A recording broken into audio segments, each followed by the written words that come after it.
ఇటీవల కొద్ది రోజులుగా చూస్తే కనుక ఏపీలో ఉప ముఖ్యమంత్రి హోదాలో ఉన్న జనసేన అధినేత పవన్ కళ్యాణ్ టార్గెట్ అవుతున్నారు. వైసీపీ ఎటు ఆయన మీద విమర్శలు చేస్తోంది, కార్నర్ చేస్తోంది. సోషల్ మీడియాలో సైతం పవన్ మీదనే పోస్టులు పెడుతున్నారు.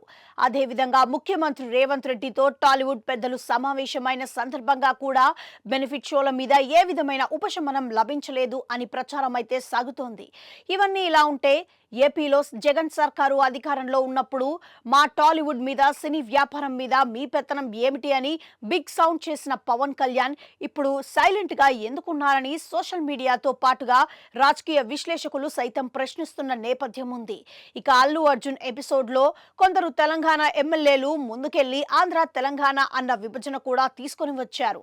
భారతీయత, జాతీయ సమగ్రత వంటి వాటి మీద గట్టిగా నిలబడి మాట్లాడే పవన్ ఈ అంశంలో కూడా నోరు మెదపకపోవడం పట్ల కూడా ప్రశ్నిస్తున్న వారు ఉన్నారు. అదే విధంగా జగన్ అయితే టాలీవుడ్ పెద్దల చేత వంగి వంగి నమస్కారాలు చేయించుకున్నారు అంటూ ఏకంగా చాలా కాలం పాటు విమర్శలు చేస్తూ వచ్చిన పవన్ రేవంత్ రెడ్డికి కూడా టాలీవుడ్ లో వయో వృద్ధులు, అనుభవం పండిన వారు దండాలు పెట్టిన తీరుకు ఏమంటారు అని కూడా సామాజిక మాధ్యమాలలో ప్రశ్నలు సంధించిన వారు ఉన్నారు.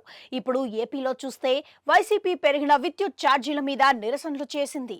ఈ సందర్భంగా చంద్రబాబు మీద విమర్శలు చేస్తూనే వైసీపీ నేతలు పవన్ మీద కూడా కమెంట్స్ చేశారు. అనంతపురం జిల్లా ధర్మవరానికి చెందిన కేతిరెడ్డి వెంకట్రామిరెడ్డి అయితే ఏకంగా పవన్ ని ఇమిటేట్ చేస్తూ నాడు ఊగిపోయి విద్యుత్ ఛార్జీల బాధుడు అని తమ ప్రభుత్వం మీద విమర్శలు చేసిన పవన్ ఇప్పుడు ఎందుకు మౌనంగా ఉన్నారని నిలదీశారు. అదే విధంగా చూస్తే మాజీ మంత్రి ఆర్కే రోజా కూడా పవన్ ఏం చేస్తున్నారు అని ప్రశ్నించారు. పెరిగిన విద్యుత్ ఛార్జీల మీద, ఈ బాధుడి మీద చంద్రబాబుని ప్రశ్నించాల్సిన అవసరం పవన్ కి లేదా అని ఆమె అంటున్నారు. మొత్తం మీద ఇవన్నీ చూస్తుంటే పవన్ కళ్యాణ్ ని టార్గెట్ చేస్తున్నారు అని అంటున్నారు. దానికి కారణం ఆయన గతంలో చేసిన కామెంట్స్ అని అంటున్నారు.